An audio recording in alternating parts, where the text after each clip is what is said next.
Bonjour et bienvenue. Aujourd'hui à l'émission, on parle de soutien à domicile. Puisqu'on sait que l'un des premiers facteurs d'épuisement pour un proche aidant, c'est souvent toute la responsabilité entourant la perte d'autonomie de son proche. On peut penser par exemple au ménage, au lavage, aux soins et plus. Oui, puis heureusement, il existe des organismes qui viennent en aide aux proches aidants pour un peu alléger ces tâches-là. On parle ici des entreprises d'économie sociale d'aide à domicile. Comme par exemple, Ménagez-vous. Exactement. Puis aujourd'hui, on reçoit Josée Deshôtels, qui est coordonnatrice du soutien à domicile, puis elle est accompagnée d'une préposée et d'une proche aidante qui utilise les services. Bienvenue à Un aidant, une histoire.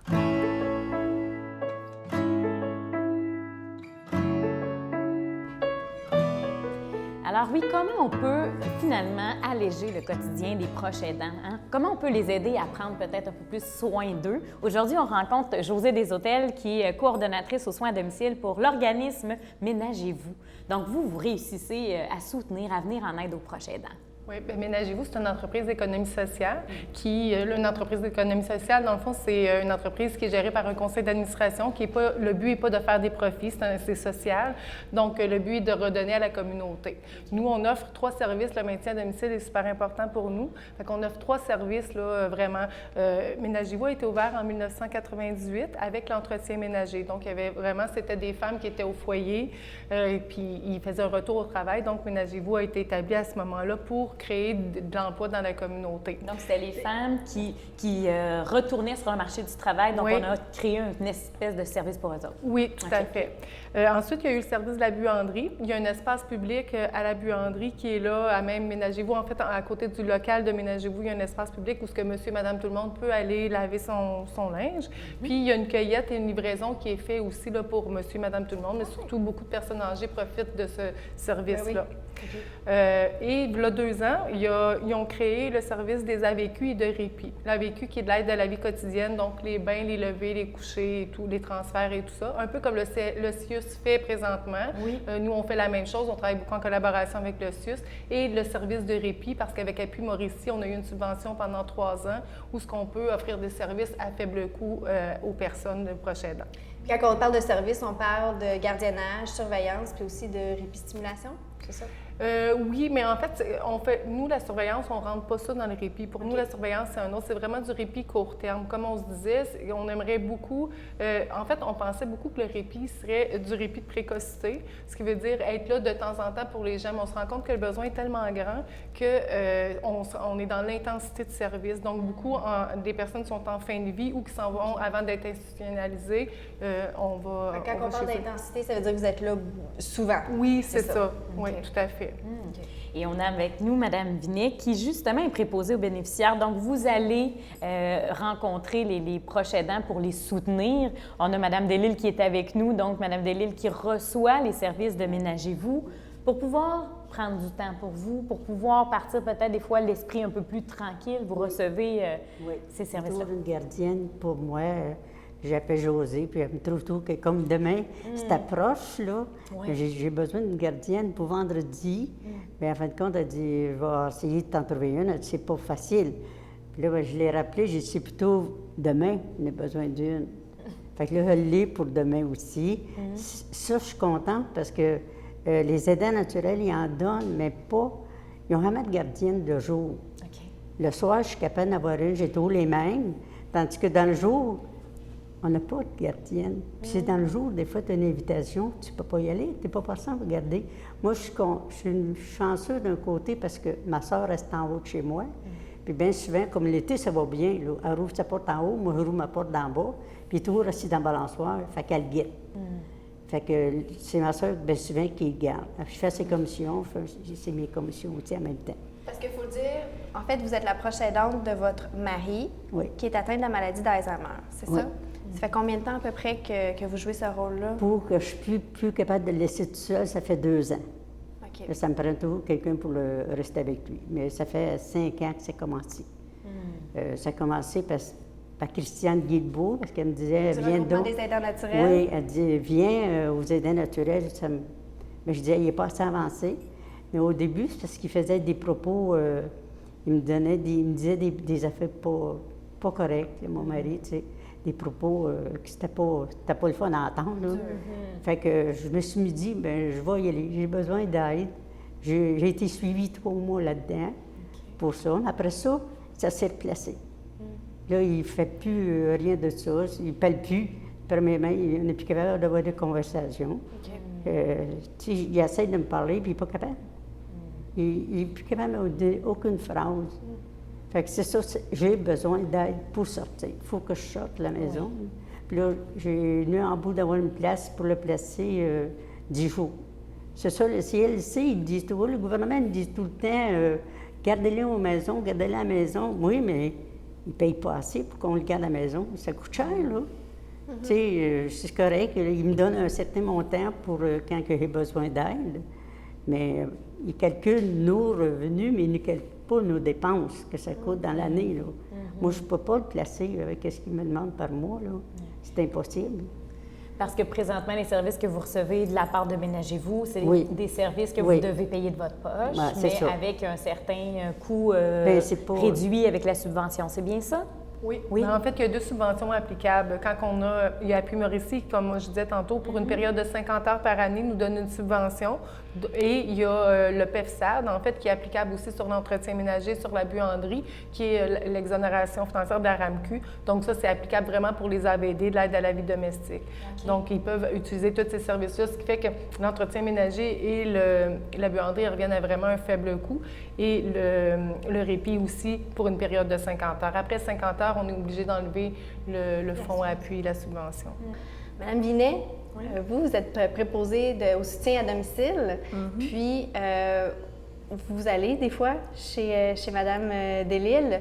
Oui, je vois ça. Oui, c'est ça. Puis dites-moi, quand vous allez chez les gens, qu'est-ce que vous remarquez en premier? La première fois que vous y allez ou que la première fois qu'ils reçoivent les services, comment les gens se comportent? Est-ce qu'ils sont heureux de vous voir ou est-ce qu'ils sont un peu craintifs pour savoir un peu comment ça fonctionne? Ça dépend là, des personnalités. Il y en a qui sont craintifs. On réussit quand même en jasant avec eux autres, les mettre en confiance. C'est ça quand on arrive, là, c'est de les mettre en confiance, même les clients là-dedans, les personnes malades, dans le fond, c'est de les mettre en confiance. Surtout là, ceux qui font de l'Alzheimer, justement, c'est eux autres qui, des fois, qui sont un petit peu plus craintifs quand ils nous voient. Oui. Tu sais, c'est de jaser avec eux autres, comme monsieur, il parle pas beaucoup, mais des fois, on réussit quand même à avoir une conversation. Quelquefois, là, j'ai réussi à parler avec, puis... Est-ce que vous sentez que vous faites une réelle différence dans la vie des proches aidants? Est-ce qu'au bout d'un certain temps, vous remarquez qu'il y a un allègement de la tâche? Oui, parce que des fois, on arrive à domicile puis ils sont épuisés, fatigués. Tu sais, quand ils n'ont pas d'aide du tout, là, ils sortent pas, ils peuvent pas rien faire, être tout le temps dans la maison à surveiller le conjoint ou la conjointe. Des fois, ça lui fait du bien, là, aller se divertir un peu. Ils reviennent de leur sortie puis ils sont comme... bien de bonne humeur, là. Oui, c'est ça. C'est sûr que ça doit être lourd aussi, hein, à un moment donné, quand tu es la seule personne pour qui l'autre personne dépend de toi. Quand on se le disait, hein, peut-être l'habiller, l'aider à se déplacer, l'aider. Donc, c'est vraiment quand le renfort arrive, je pense que ça doit être drôlement bienvenu. Je n'ai même plus capable de se lever sur une chaise toute seule. Il faut que je lui donne la main, je tire dessus. Quand vous avez reçu cette aide-là, plus pour votre mari, au-delà de l'entretien ménager, comment vous êtes senti? Est-ce que vous avez... Un peu soulagée. Tu sais, je suis pas capable de sortir. Puis comme là, demain, je m'en vais avec des amis. Là, on va une gang de femmes ensemble. On parle des aidants. On apprend beaucoup. Moi, il y a bien des affaires que je ne savais pas des aidants naturels. Puis il me demandait, comme il y a un monsieur qui me dit, il a soin de sa femme, il dit, moi, j'ai envoyé un papier au gouvernement comme aidant naturel. Hein? Faut-tu envoyer un papier là? Oui. J'ai envoyé un faux d'inaptitude au gouvernement. Puis encore, cette semaine, il me demandait de remplir sa carte d'assurance maladie. Il aurait fallu que je fasse faire encore une demande pour avoir un autre. Bien, j'ai dit là, ça me coûte de l'argent. Moi, à chaque fois, faire sortir ça, là, à fait de compte qu'elle me l'a arrangé, puis je n'ai pas besoin. Fait que vous avez eu du soutien aussi au niveau civique de la part du regroupement des aidants naturels pour vous aider dans vos démarches. Il faut parler, il faut se défendre parce qu'on n'a pas d'aide. On n'a pas d'aide. Bien beau dire, moi, le mien ne fait plus rien. Là, quand il dit qu'il prend un tournevis, il ne sait même plus quoi faire avec ça. Là. Il ne peut pas m'aider. Là. Moi, j'ai plus 20 ans non plus, j'ai 80, là, moi aussi. Là. C'est une tâche qui est difficile, très difficile. Puis là, en aidant, comme ça, je suis contente. Elle me refuse jamais. En fait, on a bientôt qu'à me trouver quelqu'un pour garder. Comme demain, elle dit vendredi, je ne pouvais pas, mais demain, je peux. Bon, bravo. Que je suis capable de sortir, là, ça me fait du bien. Il y a beaucoup de gens qui reçoivent les services de Ménagez-vous, que ça représente combien de... Ah, ben là, présentement, juste dans les AVQ, quand que c'est tout l'ensemble au complet, je n'ai pas vraiment, j'ai pas d'idée là, par rapport à ça, parce que mon secteur, c'est vraiment les AVQ. Oui. Mais nous, je dirais qu'on a une 60aine de personnes là, qui reçoivent là, les services là, de Ménagez-vous pour les AVQ et le répit. Là. Oui, hein? Oui, c'est ça. Mais ce qu'elle dit, Mme Delisle, c'est que des fois, je peux refuser parce qu'il y a un gros manque de personnel. C'est ça qui est très, très difficile. Là, nous, le défi majeur qu'on a présentement, c'est le personnel. Trouver du personnel qualifié, parce que nous, on veut vraiment des personnes qualifiées qui connaissent le métier de préposé. Notre côté humain est très important. Moi, j'ai le côté humain très développé, puis pour moi, c'est vraiment important que les gens qui aillent là n'aient pas juste aller s'asseoir avec leur cellulaire puis rester à regarder. Tu sais, je veux qu'ils stimulent la personne, je veux qu'ils essaient d'entrer en relation avec cette personne-là. C'est super important. Oui, tout à fait. Donc, c'est ça. Fait qu'en principe, là, on a vraiment un gros défi au niveau de la main-d'œuvre, présentement. Puis je pense que c'est généralisé à Trois-Rivières. Si on regarde avec le C3S, si on regarde avec d'autres services qui est offert, tout le monde a de la difficulté à trouver là, des personnes. Là. Et s'il y a des gens qui nous regardent présentement puis qui auraient peut-être envie de jouer un rôle comme Mme Vinet, comment on peut devenir préposé? Est-ce qu'il y a des formations qui existent? Comment ça fonctionne? Oui, bien, il y a la formation à Bel Avenir, en fait, qui est le DEP comme préposé aux bénéficiaires ou comme auxiliaire familial. Présentement, il disait qu'il n'y avait même pas de cohorte là, qui débutait là, parce qu'il y a tellement peu d'applications. Fait que oui, il pourrait aller là. C'est sûr que, tu sais, je comprends aussi que pour les personnes qui étudient dans ce milieu-là puis qui se retrouvent dans les hôpitaux présentement où tu n'as aucun temps avec les personnes, tu n'as aucun temps de prendre soin de personnes, c'est vraiment des numéros. Je comprends que les personnes n'ont pas envie et les horaires sont complètement... mais chez nous, on a le temps hein, de s'occuper de nos personnes. Les horaires ne sont pas toujours faciles. Ça, je ne peux pas dire que nos horaires sont toujours faciles, mais on a le temps de s'occuper de nos personnes. Ça, c'est notre priorité. Là. On va aller à la pause, mesdames. Oui, hein, vous pouvez témoigner que c'est vrai. Oui, c'est vrai. On va aller à la pause, puis on pourrait peut-être demander à Mme Vinet, justement, comment vous le jouez, ce rôle-là, puis si, justement, on peut inciter quelques personnes à pouvoir avoir envie de devenir préposées. Alors, on va aller à la pause immédiatement.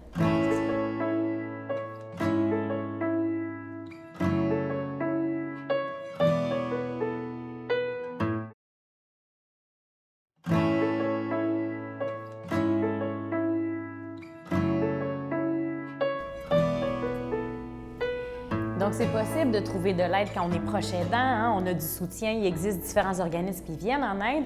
Puis, comme le dit Mme Deshôtels, peut-être qu'on manque de ressources, hein, finalement. Donc, être préposé aux bénéficiaires, qu'est-ce que c'est exactement, ce rôle-là? Préposé au soutien à domicile, je pense. Préposé soutien à domicile? OK, c'est bien différent que préposé aux bénéficiaires? C'est deux... Préposé aux bénéficiaires, c'est plus dans les CHSLD, tout ça. ça, oui. OK. Parfait. Bien, finalement, on arrive dans les maisons. Oui. Fait que, souvent, il y a de l'équipement, mais des fois, nous autres même, on arrive puis on demande l'équipement. Oui. Parce que des fois, ils ne sont pas encore installés adéquatement. Fait qu'on discute avec le CIUS, puis on fait la demande de tout ça. Fait que c'est pas pareil comme dans le centre d'hébergement, là, justement. Vous devenez les yeux peut-être aussi, certains réflexes parce que vous avez vu ce qui existait, vous pouvez conseiller, dire vous pourriez faire tel aménagement. Ça, on vient conseiller aussi quand on peut aider, sinon on se réfère aussi au CIUS ou à José là, qui... OK. Puis au niveau de l'interaction avec les gens, surtout au niveau du répit, comment ça se passe? Qu'est-ce que vous essayez de faire? Qu'est-ce que vous mettez en place? Bien, pendant le répit, moi en tout cas, j'essaie souvent de jaser avec la personne. Essayer de jaser le plus possible, surtout ceux des fois qui font de l'Alzheimer ou des fois qui ont de la difficulté. Là. De les apporter un peu à travailler, là, à jaser puis à dialoguer un petit peu. Là. Installer une forme de stimulation. Oui, c'est ça, c'est ça. Moi, je ne me suis pas avec eux autres pour rien faire. L'horaire surtout de que je parle travail. beaucoup, donc ça va bien là-dedans. OK. Le dynamisme aussi, l'énergie hein, que vous pouvez amener à cette personne-là, ça peut être une forme de réconfort. Des fois, ça peut être juste une photo qu'il y a sur un mur. Oui. Puis on va en discuter de la photo, parce que ça va les ramener des fois justement dans leur passé. Puis ils vont chercher c'est qui a sa photo, puis souvent ils vont finir par le dire. Oui. C'est de travailler là, le cognitif. Là. Puis vous le disiez tout à l'heure, hein, le côté humain est important dans un rôle comme celui-là, donc de pouvoir créer des liens, de pouvoir entrer en contact, d'installer cette confiance-là. Oui. Puis l'horaire de travail, ça ressemble à quoi? Bien, dans le fond, comme nous autres, ça fonctionne, ça peut être de matin, ça peut être sur l'heure du dîner, ça peut être de soir aussi. C'est une fin de semaine sur 2. Ah, OK. Ouais. C'est bon. Vous alliez dire? Mais parce qu'on a des heures entrecoupées. En fait, là, c'est ça, on a des heures entrecoupées parce qu'on n'a pas de rendez-vous en continu. Hein, c'est un peu ça notre problématique, ce qui fait que quand le personnel vient, il faut aimer ça, avoir des heures entrecoupées. Il y en a pour qui c'est le fun, il y en a d'autres pour qui c'est moins. Quand on a une famille, c'est un petit peu plus difficile. On le comprend, mais quand on n'a personne dans l'après-midi, on ne peut pas mettre des gens dans l'après-midi. Fait que les filles font vraiment, je dis les filles parce qu'on n'a pas de garçons, là, ils font vraiment un 40 heures assez ferme, là. Puis des fois, ils font du 44 heures et tout ça, là. Fait que parce qu'on se retrouve avec un manque de main-d'œuvre. Mais je ne sais pas si je peux dire, mais je voulais dire aussi, nous, on va à domicile. Moi, je vais, en fait, quand on fait du répit, je vais faire l'ouverture de dossier, j'appelle ça comme ça, l'ouverture de dossier à domicile. Donc, je vais rencontrer les gens pour m'assurer qu'avec le C3S, on ne fait pas ça parce que c'est eux qui sont... c'est eux qui s'occupent de leur clientèle. T'sais, nous, on ne va pas à domicile, mais tandis qu'avec le répit, je vais m'assurer de comment ça se passe à l'intérieur de la maison. Je vais rencontrer la personne, je vais rencontrer la prochaine aidante ou le prochain aidant. Je vais m'assurer que tout est adapté dans la maison aussi pour être certaine que la préposée, quand elle va arriver là, elle va avoir l'information nécessaire pour pouvoir donner les meilleurs soins possibles puis la meilleure stimulation possible là, à la personne. Et aussi au niveau du jumelage, probablement, Oui. entre l'aider, l'aidant puis la préposée, d'avoir, tu sais, deux personnalités qui vont bien ensemble, tu sais. Tout à Je pense fait. qu'il doit y avoir quand même un soin apporté à ça, à trouver la bonne préposée pour le bon client. Mais c'est important, c'est ça, hier, je suis allée faire une ouverture de dossier, puis justement, la personne, ce qu'elle aimait, elle me disait, c'est parce que je disais, ah, ben je vois comment vous êtes, là, je sais qui envoyer, puis elle disait, ça, on l'apprécie énormément, là. C'est Fait- sécurisant. Oui. C'est sécurisant parce que faire entrer des inconnus dans notre maison alors qu'on est dans notre intimité, hein, on se met dans une situation un peu de vulnérabilité, donc c'est pas toujours évident d'avoir des étrangers chez nous. Mais elle essaie comment de toujours modeler les mêmes personnes qui viennent à la maison. Ça, c'est un gros... Ça, je pense que c'est important de dire, c'est un des gros avantages de faire affaire avec les entreprises d'économie sociale, c'est que c'est plus facile au niveau du personnel de tout le temps envoyer les mêmes, tandis que quand on fait affaire avec le public, ça peut changer plus régulièrement. Donc ça, c'est un des gros avantages, je pense, tout le temps d'avoir les visages familiers. Ça, ici, le mardi, c'était toujours une dame Poirier qui venait, quand je vais faire partie de la chorale de la basilique, qui venait à garder, c'est toujours la même. Fait que j'avais dit à Josie, si tu es capable, le mercredi, de m'avoir toujours la même personne. Et là, celui que j'ai, on la connaît depuis il la connaît depuis sa tendre enfance. Fait que là, il parle des environnements, il sait de quoi il parle. Une personne est capable d'avoir une conversation avec. Mais un étranger qui ne le connaît pas, elle ne peut pas lui demander telle affaire. Mais il n'est pas fou. Moi, je lui demandais à qui cet enfant-là, comme mes petits gars, Anthony et Olivier. Mais il me répond bien correct, à sa mère. Il ne se trompe pas. Ça a du sens. Ben oui, c'est ça, ça a du sens. Ils vont me dire, ben oui, il reste où? Dans sa maison. Encore, il est correct. Oui. Je trouve Il ça est, beau. il est drôle pour ça, tu sais. Je trouve ça beau de vous entendre parce que j'ai comme l'impression que vous allez chercher, tu sais, les petits côtés positifs, tu sais, parce que, tu sais, quand on est dans une maladie comme celle de votre mari, c'est beaucoup de petits deuils, tu sais, mais c'est pas... faut quand même apprendre à vivre avec puis continuer à vivre, tu sais. C'est Puis, pas facile. non, c'est ça, c'est pas facile tous les jours. Fait qu'il faut aller chercher des petits moments comme ça de bonheur. Capable de me dire qu'est-ce qu'il veut. Je dis, ben, des fois, il me parle de quelque chose, ben, je dis, essaie de me dire de quoi tu veux parler, me t'aider. Il n'est pas capable. Puis là, à force de tout le voir faire, on s'éclate de rire, mais il ne choque pas. Il part à rire avec nous autres. Tu sais? Ça, c'est bien. Ça, c'est... Ouais. c'est- Non, c'est là, regarde, comme le CLSC, il y en a un qui s'occupe de lui, puis elle me dit toujours, demandez du répit, demandez du répit. On en demande du répit. Je veux l'envoyer ce que je veux. Il n'a pas de place. Il ne peut pas aller là, il est trop avancé. Il ne peut pas aller là. Et il l'a envoyé une fois à la Maison de la Liberté. J'ai tellement aimé ça. Sa soeur était allée. Mais sa chambre était comme ici. Sa chambre était à l'autre bout. Il était assis au salon, puis il y avait à peu près 10 chambres en avant de la sienne. Fait que quand il n'y a pas de souffle. Fait que quand il voyait une chambre ouverte, il rentrait puis s'assoyait. Mais elle a dit, on ne peut plus l'envoyer là parce qu'il rentre dans la chambre des autres. Mais il ne guettait pas. Il ne guidait pas. C'est sûr, moi, chez nous, il sait ce que ça. c'est. Il n'est pas parti. plus familier, Il fait tout seul, il mange seul. C'est vrai, il faut du couple, il mange seul. Il va à la chambre de bain seul. Si je le lave, je le fais nourrir, puis il va se laver. Mais d'un CSLN, il n'est pas capable d'aller là. Fait que vous avez fait le choix d'essayer de le garder le plus longtemps possible. Puis là, vous me disiez, hors d'onde, que vous étiez encore capable, que vous vous sentiez capable de le faire. J'imagine que vos périodes de répit vous aident à faire ça. J'ai beaucoup d'aide, mais je ne peux pas demander à mes enfants, ils travaillent tous. Puis ma fille, elle reste à Sainte-Adèle. Elle ne descendra pas toutes les semaines. Elle va avoir soin de son père. Là. C'est important pour ça de s'entourer puis de s'outiller pour être capable de poursuivre ce cheminement de proche aidant-là. Puis, est-ce que vous y voyez quand même des côtés positifs à faire ce que vous faites? Est-ce que, comment vous vous sentez par rapport à votre mari? Est-ce que vous sentez que vous accomplissez ce que vous pouvez faire puis il n'y en a pas de regret? Jamais je vais l'abandonner. Non, je vais le garder tout le temps. C'est difficile parce que j'ai tout à faire, mais j'ai rien qu'à demander de l'aide. Là, j'ai demandé de l'aide pour les bains. Ils vont venir.